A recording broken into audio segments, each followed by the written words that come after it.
Hello, welcome to my channel. कैसे हैं आप लोग? उम्मीद करता हूँ आप बखैर होंगे। मैंने अपनी कुछ वीडियोस में आपसे कुछ डिफरेंट टॉपिक्स पर गुफ्तगू की थी। उम्मीद करता हूँ वो आपको पसंद आई होगी, क्योंकि उसी से रिलेटेड मेरे पास बहुत सारी कॉल्स रेगुलर आ रही हैं। और जो लोग मुझे पर्सनली जानते हैं वो लोग भी मुझसे कांटेक्ट कर रहे हैं, जिससे मुझे इस बात का एहसास हो रहा है कि जो काम मैं कर रहा हूँ, जिस टॉपिक्स पर मैं आपसे बात कर रहा हूँ, लोगों को मेरा वो वर्क पसंद आ रहा है। क्योंकि ये एक नेचुरल फिनोमिना है कि जब किसी भी शख्स का कोई काम सराहा जाता है तो यकीनन उसको अंदर से बड़ी मसरत होती है, बड़ी खुशी महसूस होती है। तो लोग अपनी राय का, अपने जज्बात का इजहार करते हैं कि सर जो टॉपिक्स आपने चूज़ किए हैं वो बड़े अपीलिंग हैं, हमें बहुत अच्छा लग रहा है। तो इससे इस बात का एहसास होता है कि लोगों को काफ़ी लोगों में बेदारी आ गई है, बहुत अवेयरनेस आ गई है। तो अगर इस बात को वो लोग एक्सेप्ट कर रहे हैं तो इसका मतलब ये है कि कहीं ना कहीं उनके दिल को वो टच करता है। बहरहाल, मैं आज जिस टॉपिक पर आपसे गुफ्तगू करूँगा वो हमारे माशरे में, हमारे समाज में बहुत ज़्यादा तेज़ी के साथ फैल रही है और लोग उसका बहुत ज़्यादा तादाद में शिकार भी मैंने महसूस किया है होते हुए। मैं जब आपकी तवज्जो उस तरफ दिलवाऊंगा तो आपको ऑटोमेटिकली इस बात का एहसास होगा कि ये तो चीज़ बिल्कुल हमारे सोसाइटी में बहुत तेज़ी के साथ फैल रही है और बहुत ज़माने से है। हमें और आपको बस उसके लिए थोड़ी सी एफ़र्ट करने की ज़रूरत है। अगर हम इससे मुताल्लिक़ थोड़ी सी मेहनत करते हैं तो मैं ये समझता हूँ कि एकदम किसी चीज़ का रिज़ल्ट नहीं आता, ये भी एक नेचुरल सी बात है। लेकिन अगर उसको रेगुलर सब लोग मिलकर करते हैं तो कहीं ना कहीं कुछ वक्त में, 1 साल में, 2 साल में, 5 साल में उसके पॉजिटिव रिज़ल्ट्स आने शुरू हो जाते हैं। तो आज मैं जिस टॉपिक पे आपसे गुफ्तगू करने जा रहा हूँ वो है आदमी, यानी कि सेटिस्फैक्शन। अगर हाँ, और हम ये देखते हैं कि बहुत सारे लोग हमारे समाज में इस तरीके के हैं जो फाइनेंशियली बहुत ज़्यादा स्ट्रॉन्ग नहीं होते। बहुत उन लोगों से अगर हम कंपैरिजन करते हैं अलग अलग लोगों की, तो वो उनसे बहुत कमज़ोर हालत में दिखाई देते हैं। लेकिन मैं अगर ये आपको बात बताऊं कि हम इस फैक्ट को भूल जाते हैं कि हमसे पहले भी एक जनरेशन तो ये है फ़िलहाल 2020 की, और एक जनरेशन अब से अगर हम 20 इयर्स बैक जाते हैं या उससे भी पहले जाते, एक जनरेशन वो है, क्योंकि हर 20 साल में एक जनरेशन बड़ी हो जाती है और मैच्योर हो जाती है। तो उसमें अगर अब से 20 साल पहले जाते हैं तो सिनेरियो कुछ थोड़ा डिफरेंट था, आज का सिनेरियो थोड़ा डिफरेंट है। लेकिन जो कुछ प्रिंसिपल्स हैं ज़िंदगी के वो सेम रहते हैं, वो कभी नहीं बदलते। तो मैं आज उसी प्रिंसिपल्स पे बात करने जा रहा हूँ आपसे। मुझे यकीन है कि आपको वो चीज़ ज़रूर स्ट्राइक करेगी। हम आज कितना भी कमा लेते हैं, कुछ भी हमें ऊपर वाला अता कर देता है, हमारे अंदर से एक सेटिस्फैक्शन जो होता है वो नहीं होता, हमें किसी भी हिसाब से संतुष्टि नहीं मिलती। उसकी बुनियादी वजह सिर्फ और सिर्फ ये है कि हम अपने आप को दूसरे लोगों से कंपैरिजन करना पसंद करते हैं, और दूसरे लोगों को हम जिस कंडीशन में देखते हैं, हमारी ये नेचर है, ह्यूमन बीइंग की नेचर है कि अपने से जो हमें थोड़े बेहतर दिखाई देते हैं फाइनेंशियली, हम लोग चाहते हैं कि हम ऐसे हो जाएं। ये क्यों नहीं सोचते कि जो लोग हमसे बहुत ज़्यादा कमज़ोर कंडीशन में हैं, अगर हम उनको देखकर उस बात पे थोड़ा सा इक्तफ़ा कर लें, थोड़ा सा हम सेटिस्फेक्शन कर लें कि ये लोग भी तो हमारे इस सोसाइटी का हिस्सा है, इस समाज का हिस्सा है। जो चीज़ें हमारे पास आज मौजूद हैं उनके पास तो वो चीज़ें मौजूद नहीं हैं। तो क्योंकि सबसे बड़ी जो दिक्कत होती है आदमी के साथ, ये जो रेगुलर आदमी अपने आप को सेटिस्फाई करने की कोशिश में लगा रहता है, कन्विंस करता रहता है, और रोज़ाना उसकी जो एम्बिशंस हैं, उसकी जो आरज़ुएँ हैं, जो उसकी ख्वाहिशात हैं, वो बढ़ती चली जाती हैं। और मैंने जैसे पहले आपसे कहा है कि पहले के जो लोग थे उनको इस तरह की बहुत ज़्यादा रिक्वायरमेंट्स नहीं होती थी, और उनकी जो अपब्रिंगिंग थी, उनकी जो परवरिश थी, वो भी कुछ इस तरीके की थी कि जो भी आपके पास है बस आप उस पर सब्र कर लीजिए, शुक्र कर लीजिए, आप संतुष्ट हो जाइए। लेकिन आज सिनेरियो बिल्कुल बदल गया है। आज लोग बिल्कुल इसके डिफरेंट सोचते हैं, डिफरेंट तरीके से ज़िंदगी गुजारने की कोशिश करते हैं।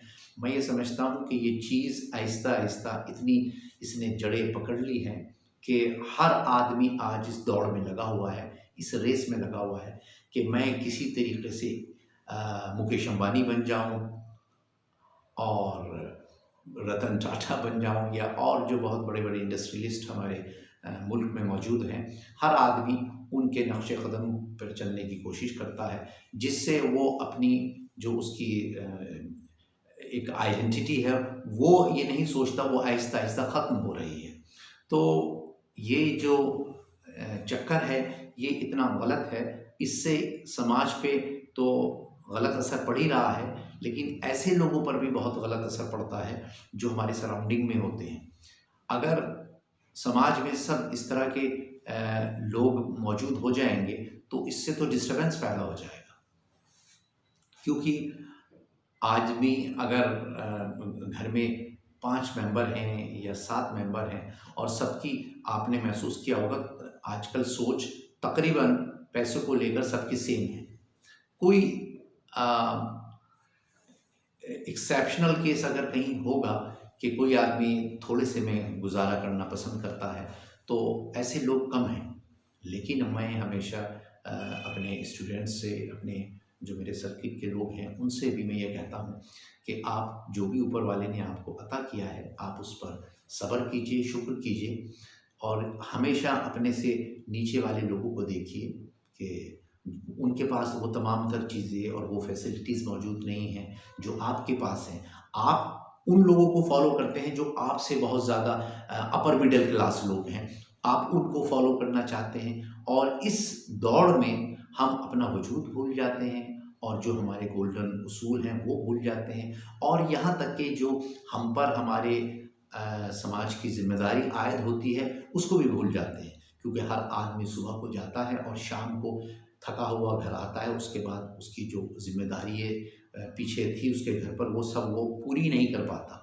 तो उसका नतीजा ये होता है कि वो कभी भी सोशल नहीं हो पाता समाज में, उन तमाम तर चीज़ों से कट जाता है, डिप्राइव्ड हो जाता है। तो एक तरीके से इस रेस में एक नुकसान तो मोटा मोटा ये है, और दूसरा उसका अपना सेहत का भी नुकसान है। ये सिर्फ और सिर्फ उसका एक मन को बहलाने का एक ख्याल है, मैं इतना कमा लूँगा तो मैं ये कर लूँगा, मैं उतना कमा लूँगा तो मैं ये कर लूँगा। ना तो वो आज अपनी सेहत पर ध्यान देता है, ना अपने खाने पीने पर ध्यान देता है, ना अपने बच्चों पर ध्यान देता है। वो सिर्फ और सिर्फ इसी चक्कर में लगा हुआ है, मैं किसी तरीके से मिलियनर बन जाऊँ, और जब वो मिलियन को टच कर जाता है तो फिर उसका ड्रीम ये होता है कि अब बिलियनर बन जाऊँ। तो मैं ऐसे लोगों को ये कहता हूँ वो ज़हनी बीमार हैं, क्योंकि किताबों में भी लिखा है वेदों में लिखा है, कुरान में लिखा है, जो ऊपर वाला दे आप उस पर शुक्र कीजिए, सब्र कीजिए।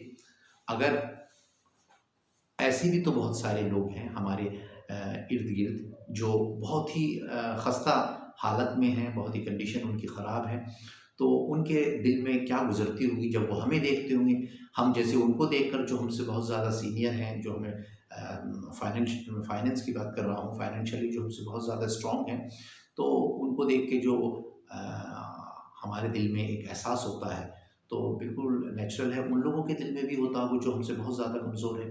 तो इसलिए अगर हम इस चीज़ को आज से अपने अपने तरीके से ख़त्म करने की कोशिश करते हैं, तो मैं ये समझता हूँ कि कुछ वक्त में ये चीज़ हमारे सोसाइटी से, हमारे माशरे से ख़त्म हो सकती है।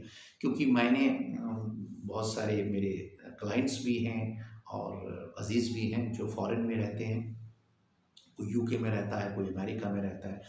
एक स्टेज पर आकर वो लोग ऊब जाते हैं ज़िंदगी से, क्योंकि वहाँ की जो स्पीड है, जो वहाँ का ज़िंदगी गुजारने का जो सिस्टम है, वो हिंदुस्तान के मुकाबले और बल्कि एशिया के मुकाबले बहुत ज़्यादा डिफरेंट है। वहाँ की लाइफ स्टाइल बहुत अलग है। लेकिन वो उनको मालूम है कि ये जिस तरीके से हम ज़िंदगी गुजार रहे हैं, ये तरीक़ा बिल्कुल गलत है। और फिर वो जब तमाम तर चीज़ों को देख चुके होते हैं, फिर वो आहिस्ता-आहिस्ता अपनी पुरानी रविश पर आ जाते हैं, क्योंकि उनको मालूम है कि इस रेस से हमें कुछ हासिल होने वाला नहीं है। क्योंकि आपने सुना होगा कि जो आदमी के भाग्य में लिखा हुआ है, जितना लिखा है ऊपर वाले ने, मुक़द्दर में तो उतना ही मिलेगा। उसके लिए हम चाहे कितनी भी एफ़र्ट कर लें, नहीं मिलेगा। तो मैं ये समझता हूँ कि फिर अननेसेसरीली इतनी एफ़र्ट्स करने की ज़रूरत क्या है कि जिसकी वजह से पूरा सिस्टम बिगड़ जाता है, फैमिली बिगड़ जाती है, समाज बिगड़ जाता है, ख़ानदान बिगड़ जाते हैं। कभी-कभी तो जो रिलेशनशिप होती है वो तक ख़राब हो जाती है। तो ये जो आइडिया है अपने अंदर, ये बहुत ही मैं समझता हूँ ख़राब है। इसको हमें कोशिश करनी चाहिए और अपने जो हमारे सर्किल के लोग हैं उनसे भी इस टॉपिक पर बात करनी चाहिए। एक दिन में तो किसी भी चीज़ का रिज़ल्ट नहीं आता, लेकिन हाँ थोड़ा-थोड़ा अगर हम आज से कोशिश करते हैं कि जितना मिला है, जो मिला है, बस वही हमारे लिए काफ़ी है और हम इसी में ज़िंदगी गुज़ारने की कोशिश करते हैं। और आप अपने बच्चों को भी बताइए, क्योंकि आपके जो बच्चे हैं, ये नई जनरेशन है, ये तो बहुत ही ज़्यादा इम्पल्सिव हैं और इनकी एम्बिशंस भी बहुत ज़्यादा है। लेकिन अगर घर में इस तरह का माहौल हम क्रिएट करते हैं, ये तमाम तर चीज़ें जो घर के बड़े होते हैं, चाहे वो फादर हो या मदर हो, अगर वो इस तरीके का एक एटमॉस्फेयर बनाते हैं, किस तरह का वातावरण घर में बना लेते हैं, तो उसका कहीं न कहीं असर बच्चों पर फिर आता है। बच्चे फिर सोचते हैं कि हमारे पेरेंट्स की थिंकिंग थोड़ी डिफरेंट है, और आप उनको टाइम टू टाइम बताते रहिए कि ये तमाम तर चीज़ें जो और लोग भी कर रहे हैं उनको आप करने दीजिए, लेकिन आप ऐसा मत कीजिए, आप इस रेस में शामिल मत होइएगा। अगर वो उस रेस को छोड़ देंगे जब वो अपने पैरों पर खड़े होते हैं, तो उनके ज़हन से वो ख़्याल ख़त्म हो जाएगा। बस वो जो उनको मिलेगा, अगर वो गवर्नमेंट एम्प्लॉयी हैं तो, और प्राइवेट सेक्टर में कहीं पर कोई जॉब करते हैं, तो वो अपनी जो सैलरी उनको मिल रही है उससे सैटिस्फाइड होने की कोशिश करेंगे। तो ये हमारा सबका फ़र्ज़ है, ये हमारा कर्तव्य है कि हम उन लोगों को, अपने बच्चों को, इस जनरेशन को समझाने की कोशिश करते हैं और उनको समझाना चाहिए। और ये जनरेशन तो बहुत एडवांस है, अगर इनको अच्छी बात बताई जाए। परेशानी ये है कि इस जनरेशन को अच्छी बात बताने वाला कोई है नहीं। अगर इनको बताई जाए तो वो कहीं न कहीं समझ जाते हैं। मेरे पास टीनेजर के बच्चे भी आते हैं, 13-14 साल से लेके 20 साल तक के बच्चे, और फिर उससे बड़ी उम्र के स्टूडेंट्स भी आते हैं, लोग भी आते हैं। तो मैं जब उनको बहुत सारी पॉजिटिव बातें बताता हूँ, तो उनके अंदर मैं एक परिवर्तन देखता हूँ, एक चेंजिंग मैं उनके अंदर देखता हूँ। तो सिर्फ मेरे अकेले के करने से इतना मैं देखता हूँ कि चेंजिंग आई है उन स्टूडेंट्स के अंदर, उन बच्चों के अंदर। लेकिन अगर जो बात मैं आपसे शेयर कर रहा हूँ, अगर ये तमाम तर समाज के लोग, जूनियर और सीनियर, वो सब लोग इस पर अमल पैरा हो जाएं, तो मैं ये समझता हूँ कि ये चीज़ कुछ वक्त में, कुछ सालों में सोसाइटी से ख़त्म हो जाएगी। क्योंकि हिंदुस्तान अपनी तहज़ीब के लिए, अपने तमद्दुन के लिए बहुत ज़्यादा शुरू से मशहूर रहा है, और यहाँ की जो तहज़ीब है पूरी दुनिया में फ़ॉलो भी की जाती है। लेकिन कुछ लोग इस तरीके से समाज में होते हैं जो अपनी तहज़ीब को खुद ब खुद ख़त्म कर देते हैं। जो हमारा कल्चर है उसको हम खुद अपने हाथों से ख़राब कर रहे हैं।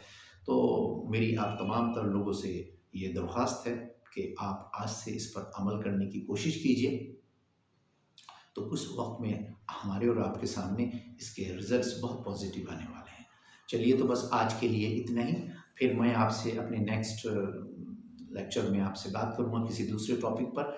और आखिर में चलते चलते आपसे मैं ये एक मरतबा दरख्वास्त करूँगा कि आप इस चैनल को सब्सक्राइब कर दीजिएगा और बेल का भी बटन दबा दीजिए, ताकि मेरी तमाम तर जो लेटेस्ट वीडियो है वो ऑटोमेटिकली आप तक पहुंच जाए। उसके लिए मुझे और आपको एक्स्ट्रा एफर्ट ना करने पड़े।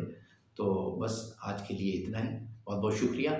Thank you very much for listening to my lecture.